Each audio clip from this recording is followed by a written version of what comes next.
खुदावंद आपके साथ हो। इंजील मुकद्दस यूहन्ना के मुताबिक उसका 3 बाब 16वीं आयत से।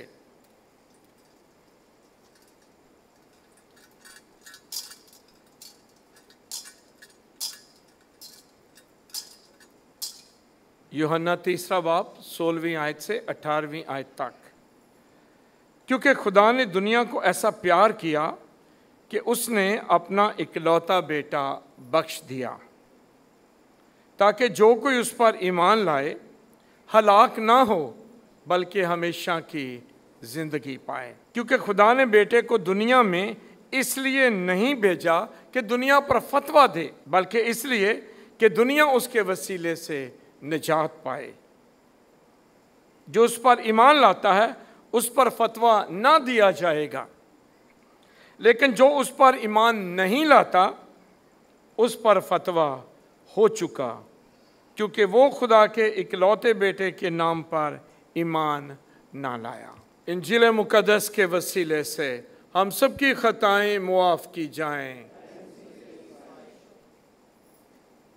मसीह में अजीज़ भाई और बहनों, आप सबको और जो भी ऑनलाइन हमारे साथ इस पाकमास की कुर्बानी में शामिल हैं, आप सबको आज पाक तसलीस की ईद बहुत बहुत मुबारक हो। वो लोग, सारी कौमें जो इल्हाम पर ईमान रखती हैं, वो सब इस बात पर मुत्तफिक हैं कि एक वाहिद सच्चा खुदा है जो दुनिया का खालिक और मालिक है। हमारा मसीही ईमान जुड़ा हुआ है यहूदियों के ईमान से, क्योंकि हमारा उस्ताद, हमारा मसीहा, हमारा रब्बी कौन सी कौम से है? यहूदियों से। यहूदी है। वो एक कौम से ज़रूर आया, लेकिन एक कौम के लिए नहीं आया। आज हमने क्या पढ़ा है? खुदा ने दुनिया से ऐसा प्यार किया कि अपना इकलौता बेटा बख्श दिया। सबके लिए, पूरी कायनात के लिए आया है। मैं आज अपने मसीही ईमान की बात करता हूँ। हम मसीहों का ईमान है कि एक ही वाहिद सच्चा खुदा है, एक, 3 नहीं। लेकिन उस वाहिद सच्चे खुदा में 3 शख्स हैं, खुदा बाप, खुदा बेटा और खुदा रूह पाक। खुदा जो कुल कायनात का खालिक और मालिक है, उसकी हस्ती को, उसके वजूद को पूरी तरह 100% अपनी अकल से, जो उसकी पैदा की हुई है, उसको समझना मुश्किल और नामुमकिन है। लेकिन ये कहने का मतलब हरगिज़ नहीं है कि हम खुदा के बारे में कुछ जानते नहीं हैं। हम जानते हैं, और किस तरह जानते हैं? क्योंकि उसने हमें बताया है। देखिए, कोई एक इंसान जब दूसरे इंसान को मिलता है और पहली बार मिल रहा है, तो हम सबसे पहले क्या कराते हैं? तारफ़ करवाते हैं ना। वो बताता है मैं कौन हूँ, और दूसरा बताता है जी मैं कौन हूँ। अपनी बात करता है, अपनी ज़ात की, अपनी शख्सियत की, आपके ख़ानदान की, आपकी बैकग्राउंड जो है पहचान करवाता है।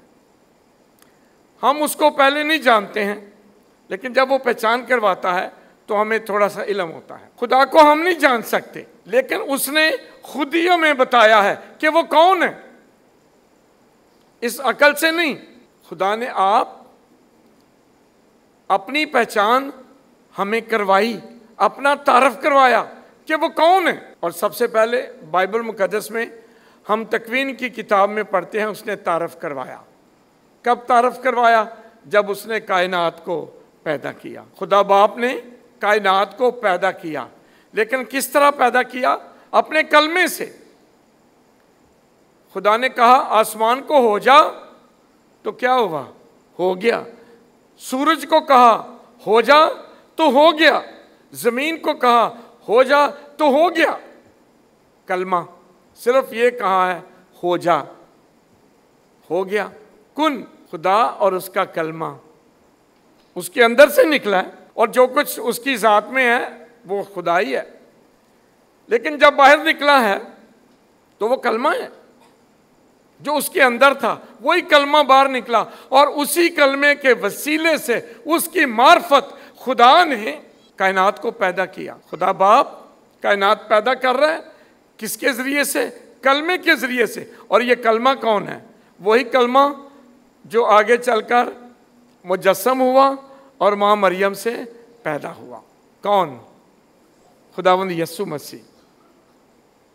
यह खुदा की ज़ात में था। खुदा ने अपने अंदर से, अपने मुंह से बाहर निकाला और क्या कहा? हो जा।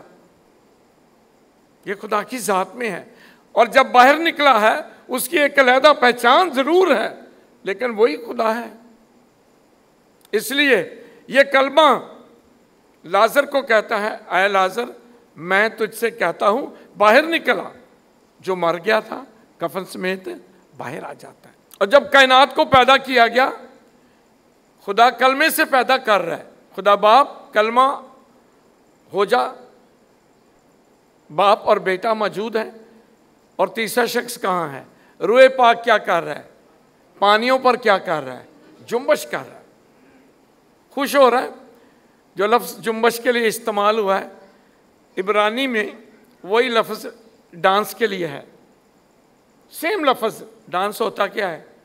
जुम्बश है। और क्या है? बाजू, पाँव, जिस्म हिलाना, यही जुम्बश है और क्या है। लेकिन ये लफ्ज़ खुशी का इजहार करता है कि जब कायनात को पैदा किया जा रहा है तो पाक रूह जुम्बश कर रहा है, खुश है। खुदा कायनात को पैदा करके खुश हुआ। उसने देखा और क्या कहा था?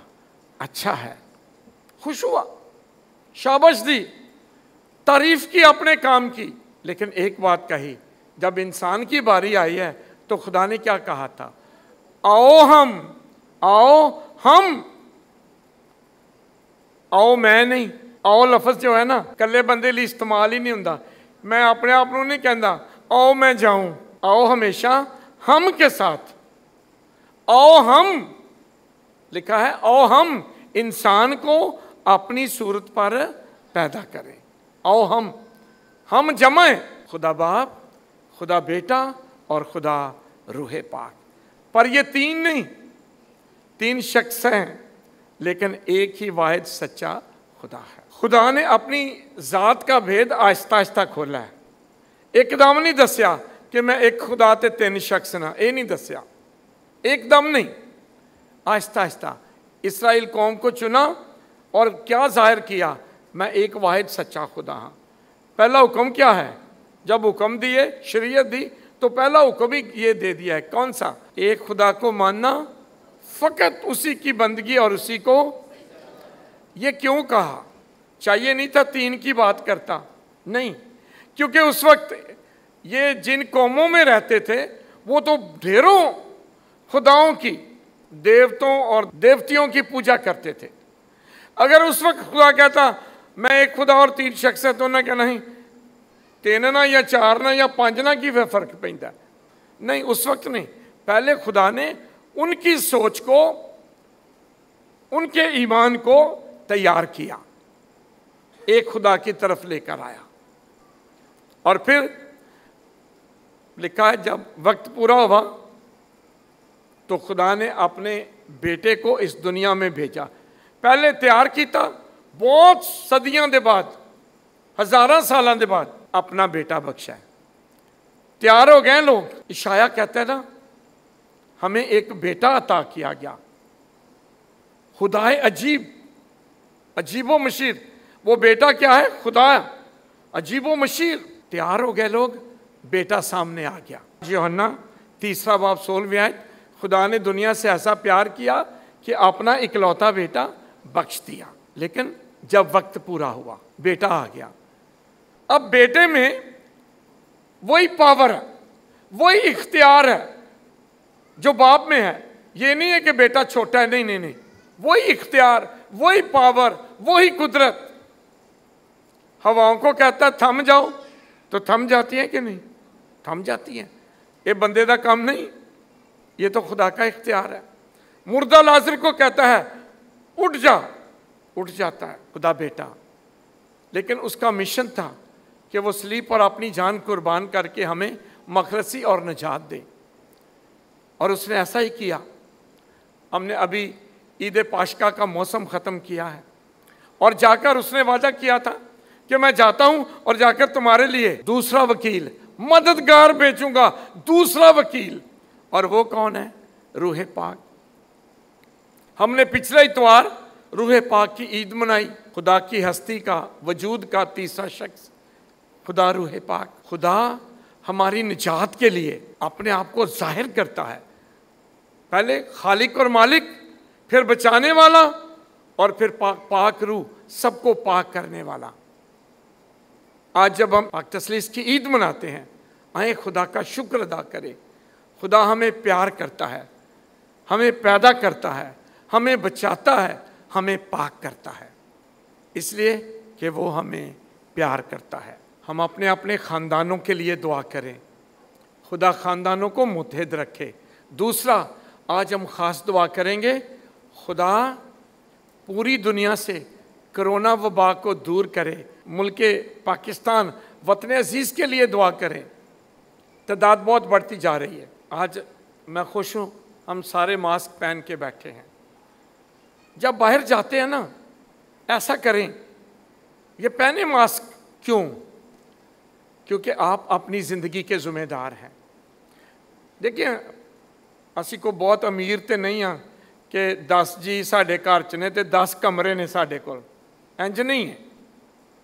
2 या 3 कमरे होंगे। अब अगर एक को कुछ होता है ना, ये बहुत प्रॉब्लम है। फिर सारे घर दियां जियां नूं उत्थे ही खाना, उत्थे ही पहनना, उत्थे ही सब कुछ है, ये मुश्किल हो जाता है। इसलिए अपनी भी जान की हिफाजत करें, अपने ख़ानदान की जान की हिफाजत करें। इसका मतलब क्या है? इसका मतलब है मास्क पहने। सच्ची गल है, मैं भी पहलों ना लापरवाही की है, लेकिन ये 2-3 हफ्ते से हम देख रहे हैं। देखें नंबर कहाँ 1000, 2000, 3000।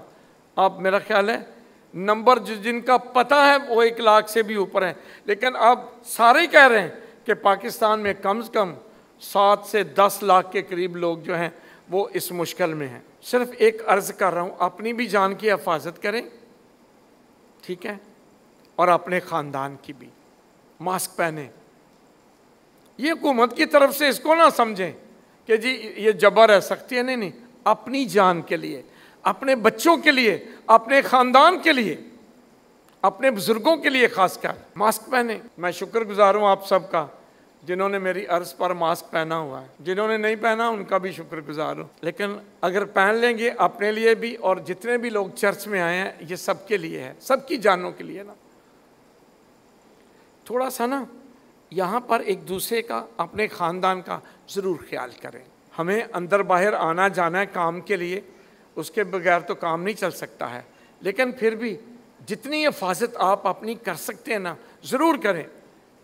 खुदा रहम दिल है, वो हमारी हिफाजत करता है, लेकिन उसने हमें ये भी ड्यूटी दी है कि तू अपनी जान की फ़िक्र कर। खुदा को ज़माना ना, यसू बियाबान में था तो शैतान कह रहा था ना, तू कह ये पत्थर रोटियां बन जाए।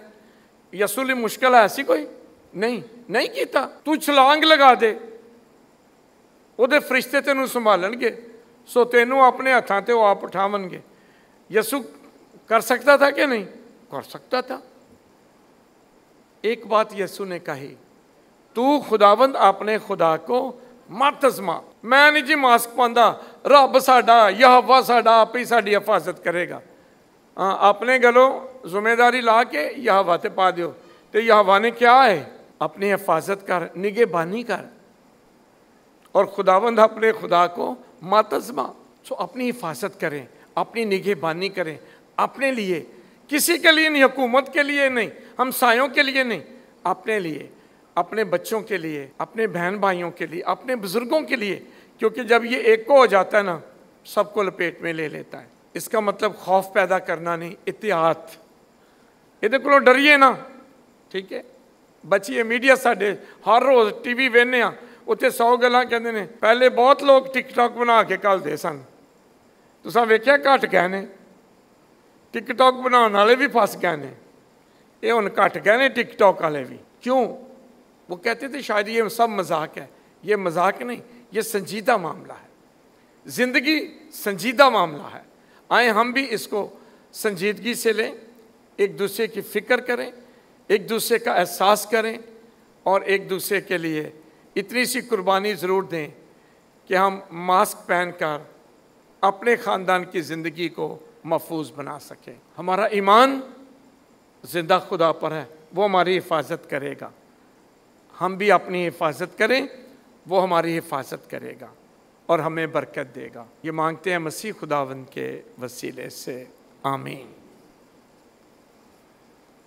आए चंद लम्हे आज पूरी दुनिया की सलामती मांगें, अपने मुल्क की सलामती, अपने ख़ानदान की सलामती मांगें, सेहत मांगें, हिफाजत मांगें।